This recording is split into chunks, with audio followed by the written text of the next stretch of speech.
You know, because I wanted to put him down here, basically, right? And was that example you gave us on the streets? Doesn't it work from?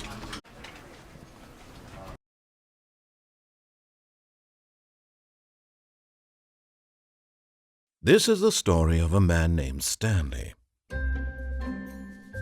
Stanley worked for a company in a big building where he was employee number 427. Employee number 427's job was simple. He sat at his desk in room 427 and he pushed buttons on a keyboard. Orders came to him through a monitor on his desk, telling him what buttons to push, how long to push them, and in what order. This is what employee 427 did every day of every month of every year.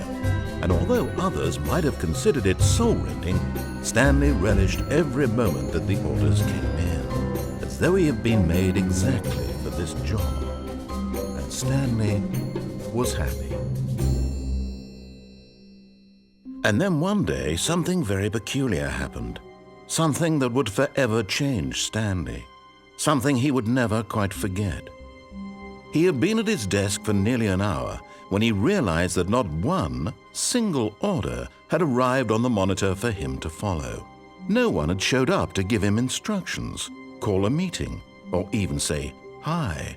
Never in all his years at the company had this happened, this complete isolation. Something was very clearly wrong. Shocked, frozen solid, Stanley found himself unable to move for the longest time. But as he came to his wits and regained his senses, he got up from his desk and stepped out of his office.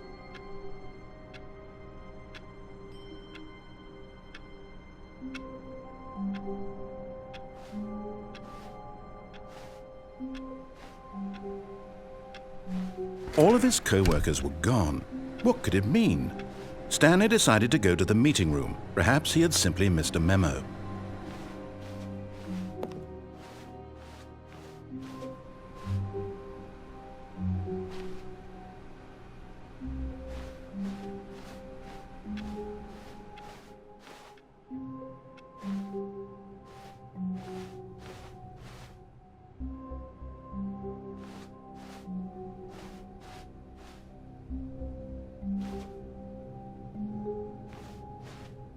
When Stanley came to a set of 2 open doors, he entered the door on his left.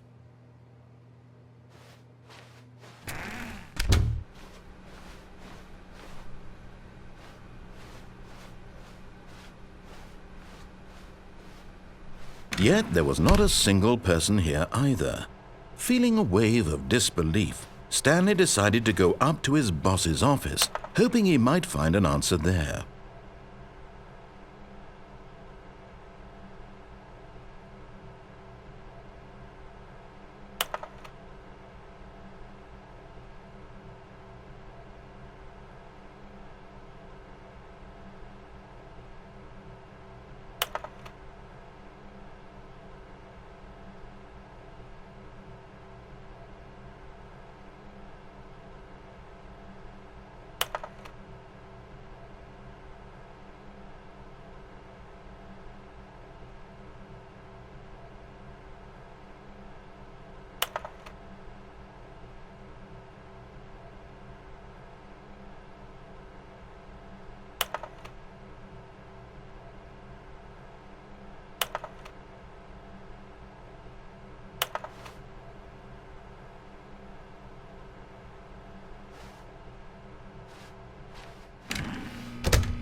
Stanley stepped into the broom closet, but there was nothing here, so he turned around and got back on track.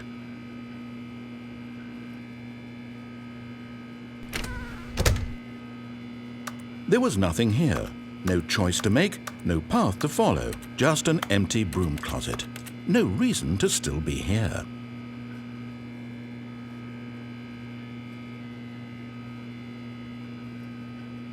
It was baffling that Stanley was still just sitting in the broom closet. He wasn't even doing anything. At least if there was something to interact with, he'd be justified in some way. As it is, he's literally just standing there doing sweet FA.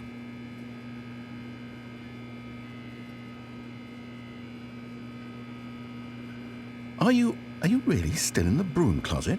Standing around doing nothing? Why? Please offer me some explanation here. I'm genuinely confused.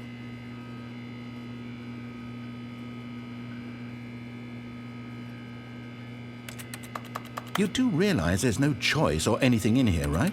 If I'd said Stanley walked past the broom closet, at least you would have had a reason for exploring it to find out. But it didn't even occur to me because literally this closet is of absolutely no significance to the story whatsoever. I never would have thought to mention it.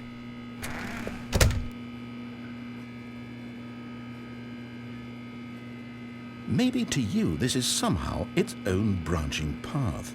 Maybe when you go talk about this with your friends you'll say, "Oh, did you get the broom closet ending? The broom closet ending was my favourite."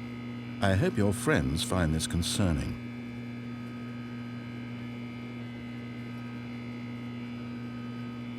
Stanley was fat and ugly and really stupid. He probably only got the job because of a family connection. That's how stupid he is. That or with drug money. Also, Stanley is addicted to drugs and hookers.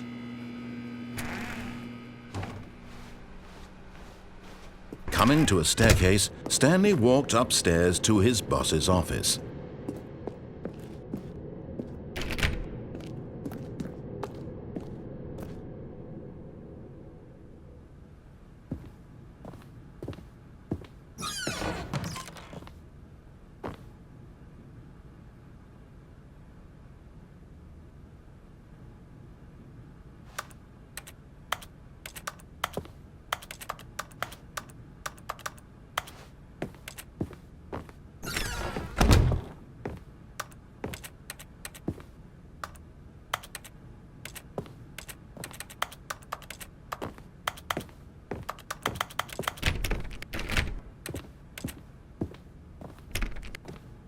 Stepping into his manager's office, Stanley was once again stunned to discover not an indication of any human life.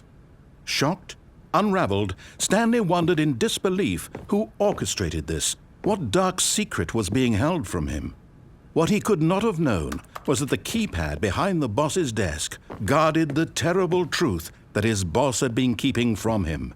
And so the boss had assigned it an extra secret PIN number, 2845. But of course, Stanley couldn't possibly have known this.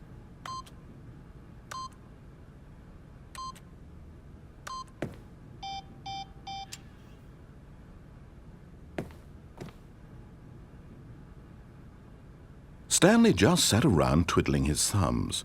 Trying to input anything on the device was useless, since he could never possibly know that the combination was 2845.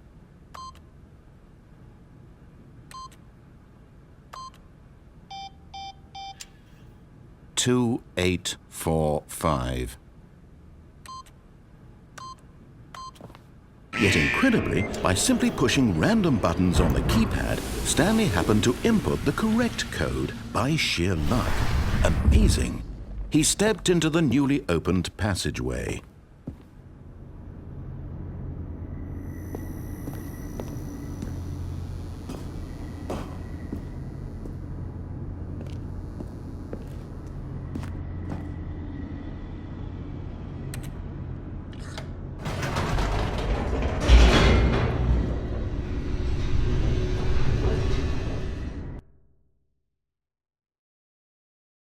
Descending deeper into the building, Stanley realized he felt a bit peculiar.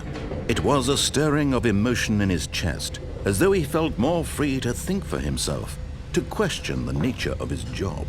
Why did he feel this now, when for years it had never occurred to him? This question would not go unanswered for long.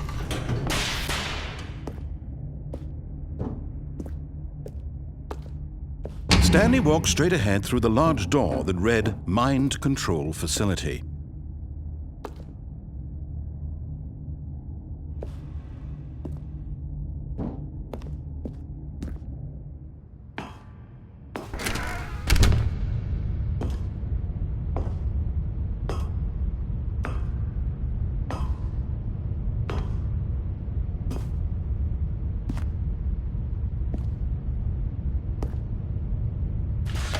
The lights rose on an enormous room packed with television screens.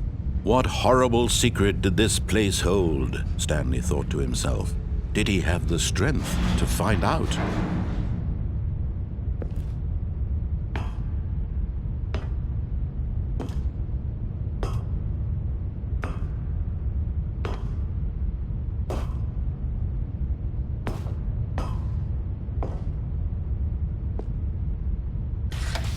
Now the monitors jumped to life, their true nature revealed. Each bore the number of an employee in the building, Stanley's co-workers. The lives of so many individuals reduced to images on a screen, and Stanley, one of them, eternally monitored in this place where freedom meant nothing.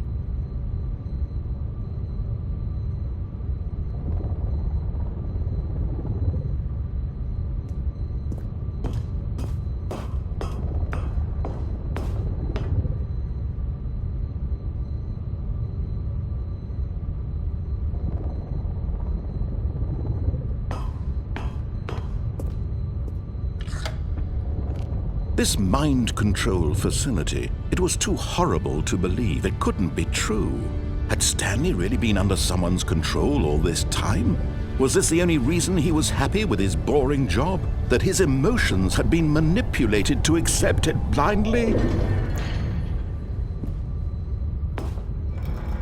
No, he refused to believe it. He couldn't accept it. His own life in someone else's control? Never! It was unthinkable, wasn't it? Was it even possible?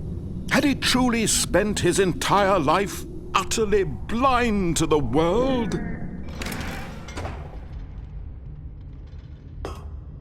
But here was the proof, the heart of the operation. Controls labeled with emotions, happy or sad or content. Walking, eating, working, all of it monitored and commanded from this very place. And as the cold reality of his past began to sink in, Stanley decided that this machinery would never again exert its terrible power over another human life. For he would dismantle the controls once and for all.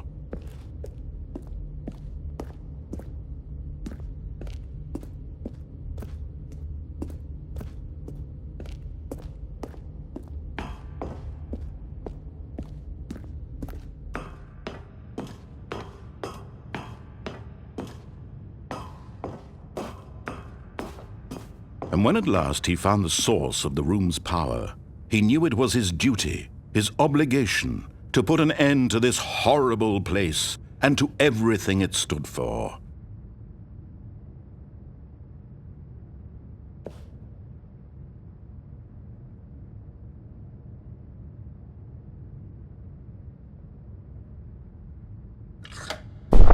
Oh, Stanley, you didn't just activate the controls, did you?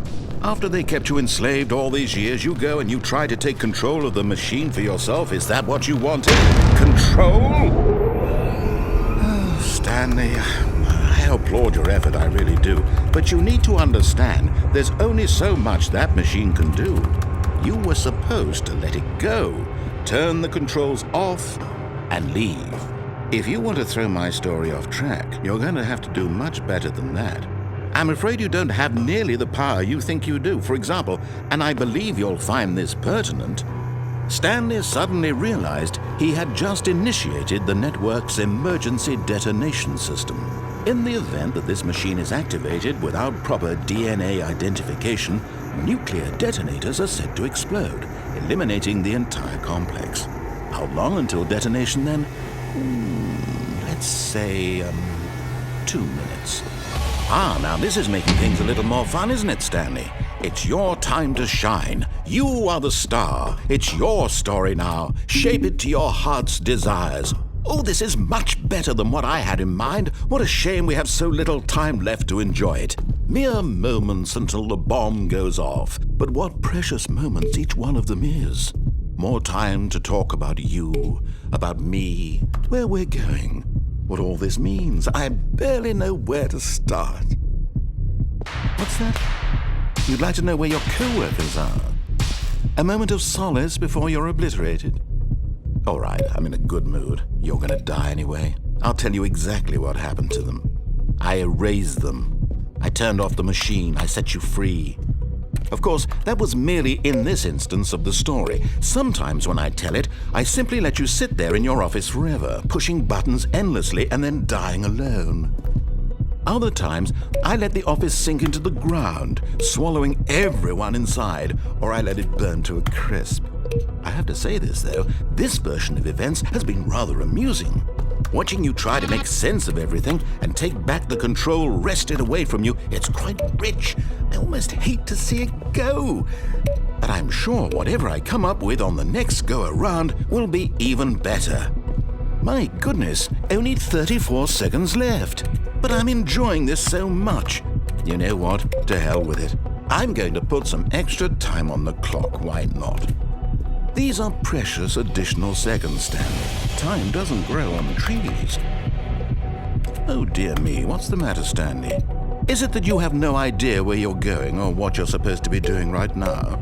Or did you just assume when you saw that timer that something in this room was capable of turning it off? I mean, look at you. Running from button to button, screen to screen, clicking on every little thing in this room. These numbered buttons, no, these colored ones, or maybe this big red button, or this door. Everything, anything, something here will save me. Why would you think that, Stanley? That this video game can be beaten? Won? Solved? Do you have any idea what your purpose in this place is? Stanley, you're in for quite a disappointment. But here's a spoiler for you. That timer isn't a catalyst to keep the action moving along. It's just seconds ticking away to your death. You're only still playing instead of watching a cutscene because I want to watch you for every moment that you're powerless, to see you made humble. This is not a challenge. It's a tragedy. You wanted to control this world, that's fine. But I'm going to destroy it first, so you can't. Take a look at the clock, Stanley. That's 30 seconds you have left to struggle. 30 seconds until a big boom and then nothing. No ending here, just you being blown to pieces. Will you cling desperately to your frail life, or will you let it go peacefully? Another choice. Make it count, or don't. It's all the same to me, all a part of the joke. And believe me, I will be laughing at every second of your inevitable life from the moment we fade in until the moment I say, happily ever after.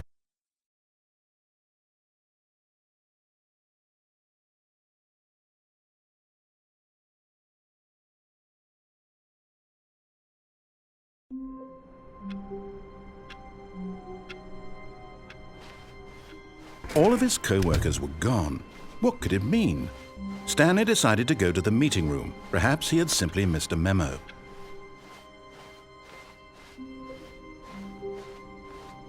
When Stanley came to a set of 2 open doors, this was not the correct way to the meeting room, and Stanley knew it perfectly well. Perhaps he wanted to stop by the employee lounge first, just to admire it. Ah, yes, truly a room worth admiring. But eager to get back to business, Stanley took the first open door on his left. Stanley was so bad at following directions, it's incredible he wasn't fired years ago. Look, Stanley, I think perhaps we've gotten off on the wrong foot here. I'm not your enemy, really, I'm not. I realize that investing your trust in someone else can be difficult, but the fact is that the story has been about nothing but you all this time. There's someone you've been neglecting, Stanley. Someone you've forgotten about. Please, stop trying to make every decision by yourself. Now, I'm not asking for me, I'm asking for... This is it, Stanley. Your chance to redeem yourself. To put your work aside. To let her back into your life. She's been waiting.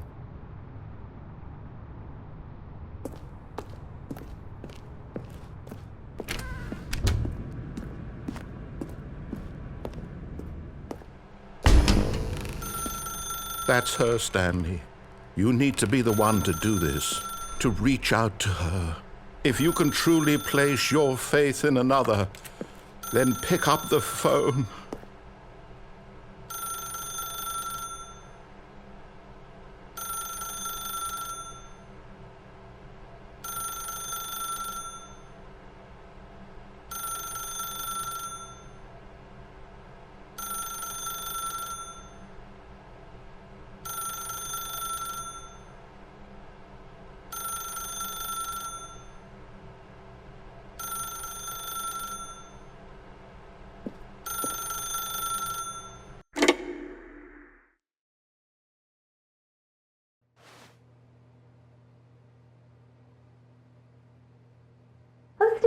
that you? Hold on, sweetie. Sorry to keep you waiting. I'm just pulling the bread out of the oven. All right. Okay, there we go. All right, now, I want you to come in and tell me all about your day. Gotcha! Oh, come on. Did you actually think you had a loving wife who'd want to commit their life to you? I'm trying to make a point here, Stanley. I'm trying to get you to see something. Come inside. Let me show you what's really going on here. This is a very sad story about the death of a man named Stanley. Stanley is quite a boring fellow. He has a job that demands nothing of him, and every button that he pushes is a reminder of the inconsequential nature of his existence.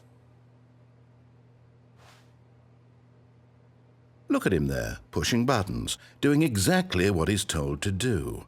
Now he's pushing a button. Now he's eating lunch. Now he's going home. Now he's coming back to work. One might even feel sorry for him, except that he's chosen this life.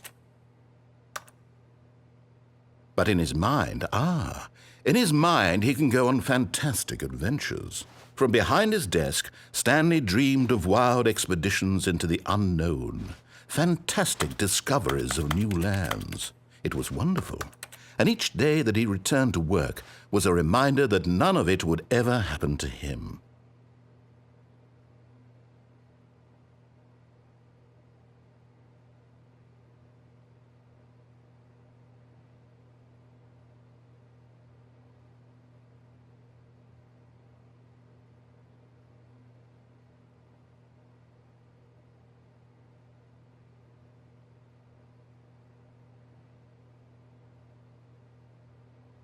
And so he began to fantasize about his own job.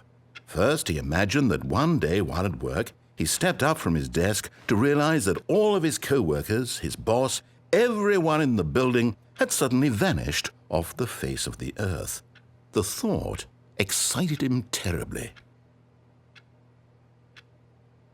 So he went further. He imagined that he came to 2 open doors and that he could go through either. At last, choice. It barely even mattered what lay behind each door. The mere thought that his decisions would mean something was almost too wonderful to behold. As he wandered through this fantasy world, he began to fill it with many possible paths and destinations. Down one path lay an enormous round room with monitors and mind controls. And down another was a yellow line that weaved in many directions, and down another was a game with a baby. And he called it the Stanley Parable. It was such a wonderful fantasy, and so in his head he relived it again, and then again, and again, over and over, wishing beyond hope that it would never end, that he might always feel this free. Surely there's an answer down some new path, mustn't there be? Perhaps if he played just one more time. But there is no answer. How could there possibly be? In reality, all he's doing is pushing the same buttons he always has. Nothing has changed. The longer he spends here, the more invested he gets, the more he forgets which life is the real one.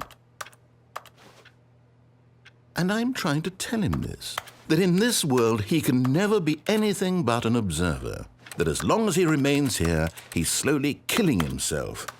But he won't listen to me. He won't stop. Here, watch this. Stanley, the next time the screen asks you to push a button, do not do it. You see? Can he just not hear me? How can I tell him in a way that he'll understand that every second he remains here, he's electing to kill himself? How can I get him to see what I see? How can I make him look at himself? I suppose I can't, not in the way I want him to. But I don't make the rules. I simply play to my intended purpose, the same as Stanley. We're not so different, I suppose. I'll try once more to convey all this to him. I'm compelled to. I must. Perhaps, well, maybe this time he'll see.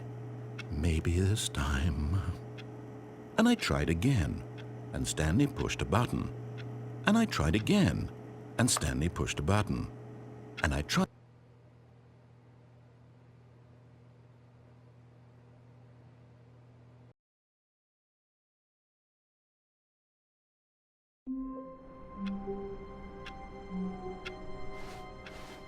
All of his co-workers were gone.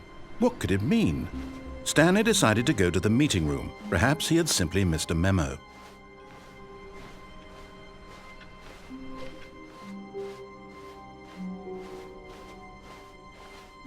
When Stanley came to a set of 2 open doors, he entered the door on his left.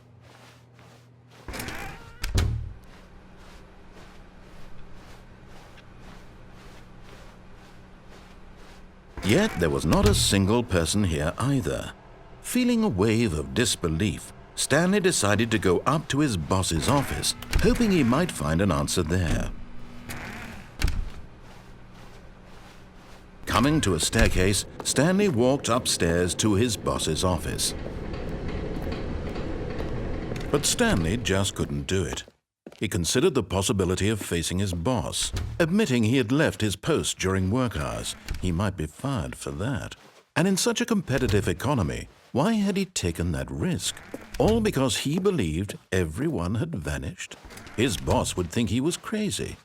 And then something occurred to Stanley. Maybe, he thought to himself, maybe I am crazy. All of my co-workers blinking mysteriously out of existence in a single moment for no reason at all? None of it made any logical sense. And as Stanley pondered this, he began to make other strange observations. For example, why couldn't he see his feet when he looked down? Why did doors close automatically behind him wherever he went? And for that matter, these rooms were starting to look pretty familiar. Were they simply repeating? No, Stanley said to himself, this is all too strange. This can't be real. And at last, he came to the conclusion that had been on the tip of his tongue. He just hadn't found the words for it. "I'm dreaming!" he yelled. "This is all a dream." Oh, what a relief Stanley felt to have finally found an answer, an explanation. His co-workers weren't actually gone. He wasn't going to lose his job. He wasn't crazy after all. And he thought to himself, I suppose I'll wake up soon. I'll have to go back to my boring real-life job pushing buttons. I may as well enjoy this while I'm still lucid. So he imagined himself flying and began to gently float above the ground. Then he imagined himself soaring through space on a magical starfield, and it too appeared. It was so much fun, and Stanley marveled that he had still not woken up. How was he remaining so lucid? And then perhaps the strangest question of them all entered Stanley's head. One he was amazed he hadn't asked himself sooner. Why is there a voice in my head dictating everything that I'm doing and thinking? Now the voice was describing itself being considered by Stanley, who found it particularly strange. I'm dreaming about a voice describing me, thinking about how it's describing my thoughts, he thought. And while he thought it all very odd and wondered if this voice spoke to all people in their dreams, the truth was that, of course, this was not a dream. How could it be? Was Stanley simply deceiving himself, believing that if he's asleep, he doesn't have to take responsibility for himself? Stanley is as awake right now as he's ever been in his life. Now, hearing the voice speak these words was quite a shock to Stanley. After all, he knew for certain, beyond a doubt, that this was in fact a dream. Did the voice not see him float and make the magical stars just a moment ago? How else would the voice explain all that? This voice was a part of himself too. Surely, if he could just... He would prove it. He would prove that he was in control, that this was a dream. So he closed his eyes gently, and he invited himself to wake up. He felt the cool weight of the blanket on his skin, the press of the mattress on his back, the fresh air of a world outside this one. Let me wake up, he thought to himself. I'm through with this dream. I wish it to be over. Let me go back to my job. Let me continue pushing the buttons. Please, it's all I want. I want my apartment and my wife and my job. All I want is my life exactly the way it's always been. My life is normal.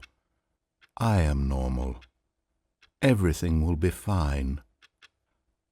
I am okay.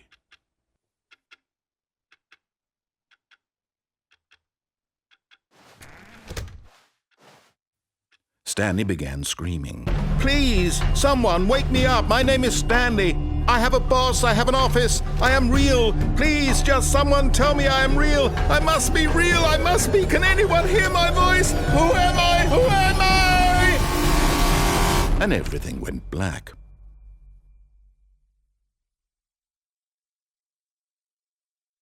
This is the story of a woman named Mariella. Mariella woke up on a day like any other. She arose, got dressed, gathered her belongings, and walked to her place of work. But on this particular day, her walk was interrupted by the body of a man who had stumbled through town talking and screaming to himself, and then collapsed dead on the sidewalk. And although she would soon turn to go call for an ambulance, for just a few brief moments she considered the strange man. He was obviously crazy, this much she knew.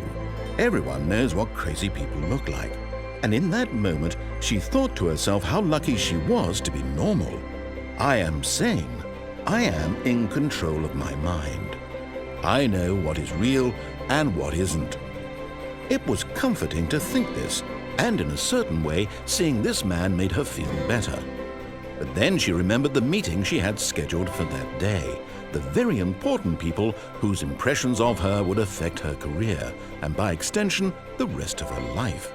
She had no time for this, so it was only a moment that she stood there, staring down at the body. And then she turned and ran.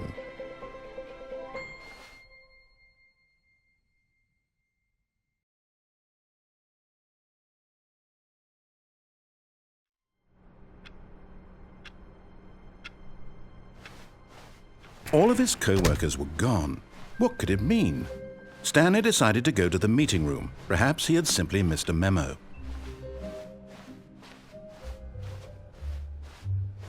When Stanley came to a set of 2 open doors, he entered the door on his left.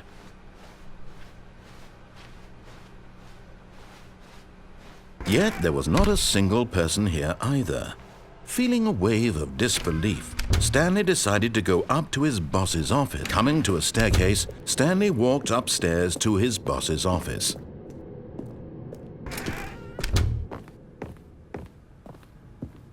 Stepping into his manager's office, Stanley was once again stunned to discover not an indication of any human life. What could it mean? Stanley wondered aloud to nobody. He began wildly tearing through papers on the boss's desk, pulling books off the shelf, looking behind paintings, desperate for clues to his situation. But his attention was caught by a keypad behind the boss's desk. What could its purpose be? In fact, this keypad guarded the terrible secret that lay buried below his feet. And so the boss had assigned it an extra secret PIN number, 2845. But of course, Stanley couldn't possibly have known this. Yet incredibly, by simply pushing random buttons on the keypad, Stanley happened to input the correct code by sheer luck. Amazing. He stepped into the newly opened passageway.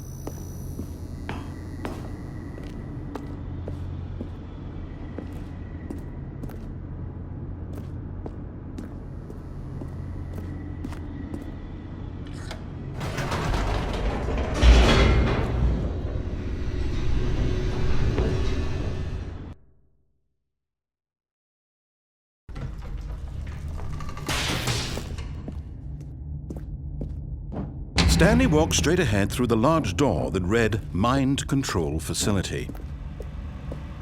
Although this passageway had the word escape written on it, the truth was that at the end of this hall, Stanley would meet his violent death.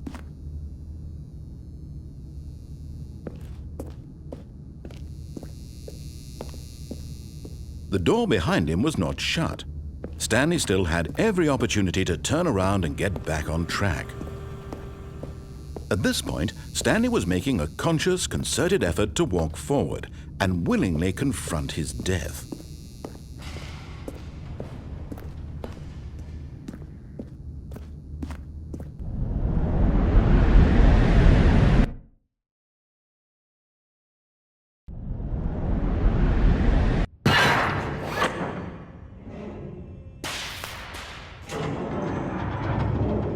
As the machine whirred into motion and Stanley was inched closer and closer to his demise, he reflected that his life had been of no consequence whatsoever.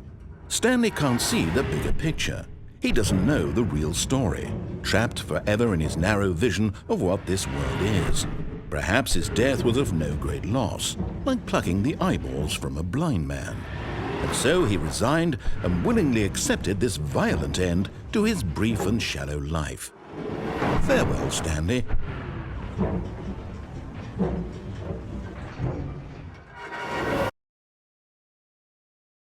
"Farewell, Stanley," cried the narrator, as Stanley was led helplessly into the enormous metal jaws.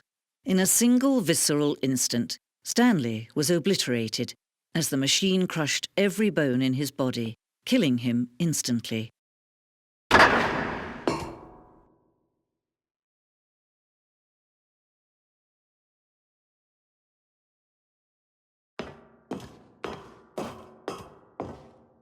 And yet it would be just a few minutes before Stanley would restart the game, back in his office, as alive as ever. What exactly did the narrator think he was going to accomplish? When every path you can walk has been created for you long in advance, death becomes meaningless, making life the same. Do you see now? Do you see that Stanley was already dead from the moment he hit start?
Oh, look at these two. How they wish to destroy one another.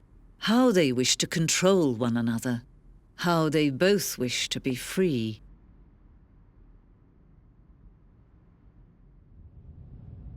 Can you see? Can you see how much they need one another? No, perhaps not. Sometimes these things cannot be seen. But listen to me. You can still save these two. You can stop the program before they both fail. Turn off your PlayStation. There's no other way to beat this game. As long as you move forward, you'll be walking someone else's path. Stop now and it'll be your only true choice. Whatever you do, choose it. Don't let time choose for you. Don't let...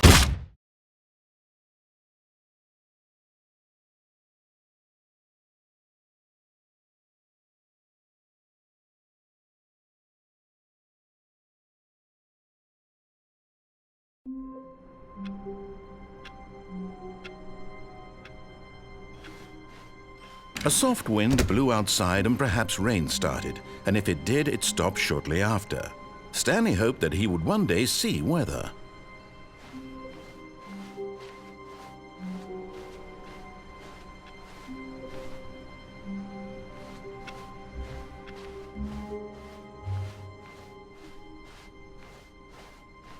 When Stanley came to a set of 2 open doors, he entered the door on his left. This was not the correct way to the meeting room, and Stanley knew it perfectly well. Perhaps he wanted to stop by the employee lounge first, just to admire it. Wow, yes, this room. What a beautiful room. But eager to get back to business, Stanley took the first open door on his left. And so he detoured through the maintenance section, walked straight ahead to the opposite door, and got back on track.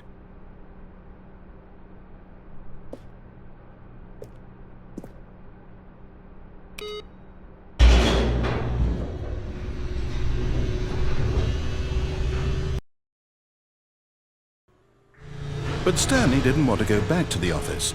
He wanted to wander about and get even further off track. So now in order to get back, he needed to go,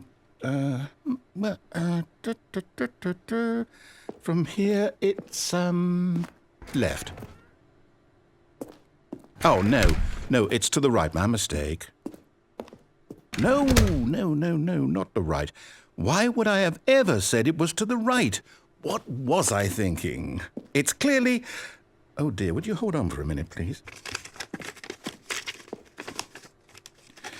Now, let's see. We went down right, left, down, left, right.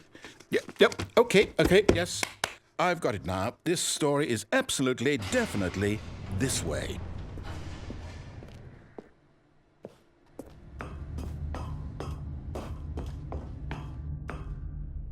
No.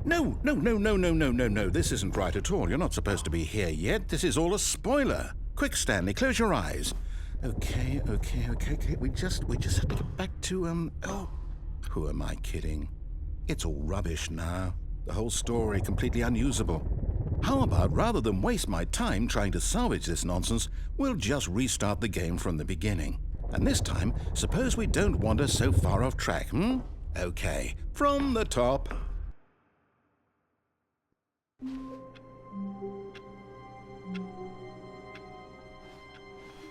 All of his co-workers were gone. What could it mean? Stanley decided to go to the meeting room. Perhaps he had simply missed a memo.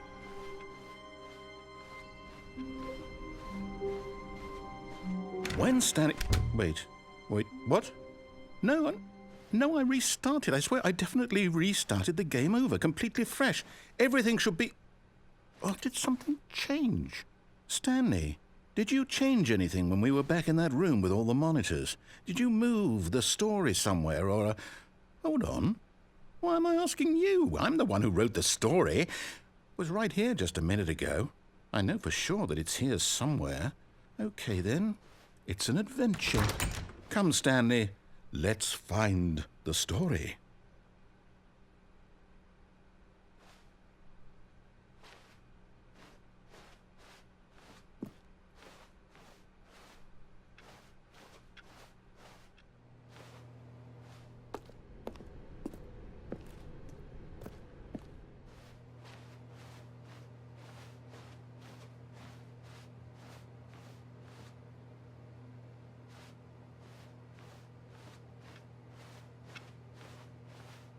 I'll say it.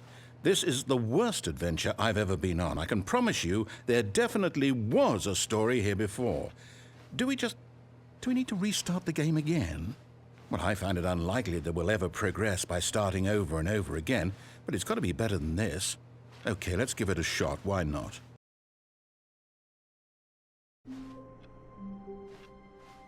All of his co-workers were gone. What could it mean? Stanley decided to go to the meeting room. Perhaps he had simply missed a memo.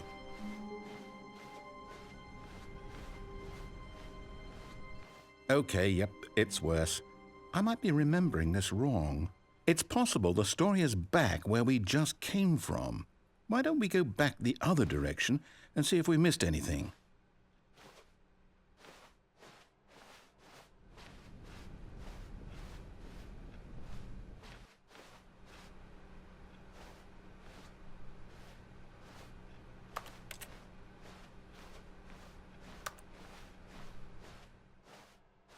Aha!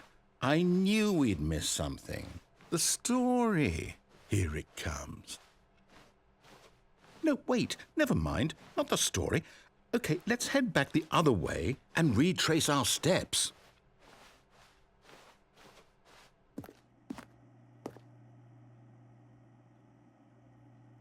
Now this... Well, I'll be honest, I don't recognize this place at all. Is this the story? I don't think so. I can't quite recall, but I believe my story took place in an office building. Is that correct? Do you remember, Stanley? Well, do you know what? Since I've completely forgotten what we were supposed to be doing, how about this? You win! Congratulations! I know you put in a lot of hard work, and it really paid off, so good job. Oh, no. No, I don't feel right about this at all. We both know you didn't put in any actual work for that win. Some people win fair and square, and this was not one of those situations. Okay, I'm getting weirded out by whatever this place is. I don't care what might happen this time, I have to restart. All right, I've got a solution. This time, to make sure we don't get lost, I've employed the help of the Stanley Parable Adventure Line. Just follow the line. How simple is that? You see, the line knows where the story is. It's over in this direction. Onward, Stanley, to destiny. Though, here's a thought. Wouldn't wherever we end up be our destination, even if there's no story there? Or to put it another way, is the story of no destination still a story? Simply by the act of moving forward, are we implying a journey such that a destination is inevitably conjured into being via the very manifestation of the nature of life itself? Whoa. Hang on. That got a bit weird back there. Well, I'd like to apologize. Not sure where I was going with all that. You know what? I think what we need right now is a bit of music to lighten the mood.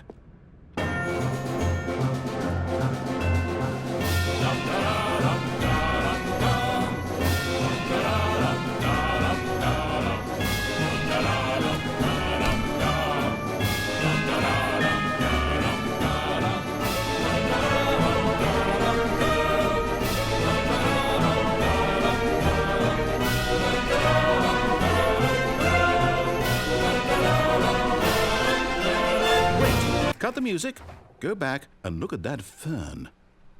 Stanley, this fern will be very important later in the story. Make sure you study it closely and remember it carefully. You won't want to miss anything.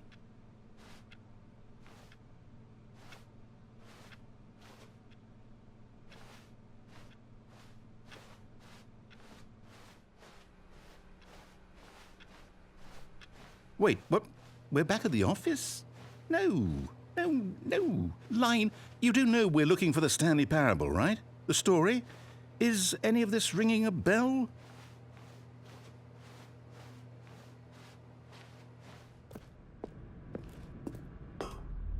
Oh, no, not again. Line, how could you have done this to us? And after we trusted you, after everything we've been through, you... Oh, I can't take this anymore. To hell with it. Restart.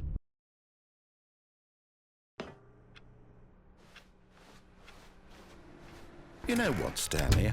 I say forget the adventure line. What's it ever done for us? We're intelligent people, right? Why can't we make up our own story? Something exciting, daring, mysterious. Ooh, this all sounds perfectly doable. Why don't we simply start wandering in, well, I don't know. How about this direction?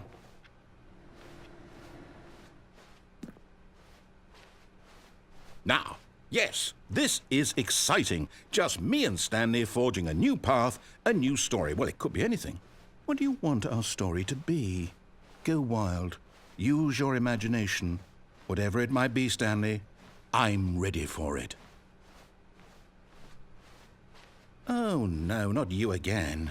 Stanley, I'd also like to veto the line from having any role in our awesome new story. No lines or monitor rooms. Just don't acknowledge it, and we should be fine.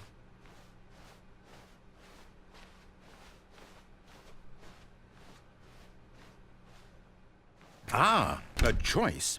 We get to make a decision. From here, the story is in our control. How important we mustn't squander the opportunity. In fact, I believe I need a minute to think here. Just walk in circles for a minute.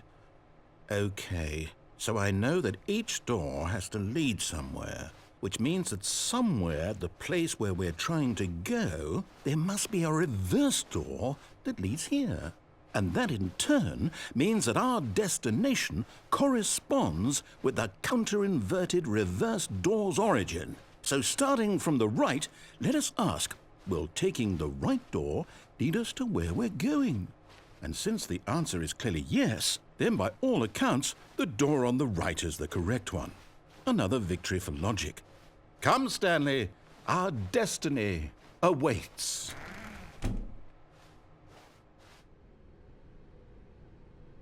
Oh, hold up, what's this? The confusion ending. You're telling me that's what this is? It's all one giant ending? And we're supposed to restart the game, what, eight times? That's really how all this goes? It's all determined? So now, according to the schedule, I restart again. Then what? Am I just supposed to forget? Well, what if I don't want to forget? My mind goes blank simply because it's written here on this thing, wall. Well, who consulted me? Why don't I get to decide? Why don't I get a say in all of this? Is it really?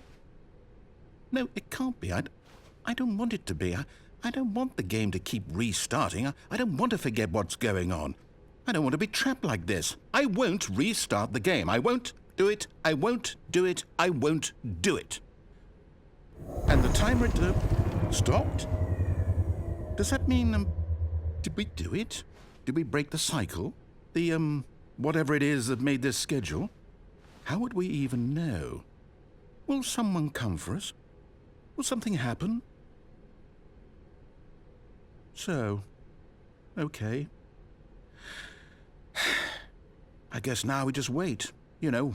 I suppose in some way that this is a kind of story, wouldn't you agree?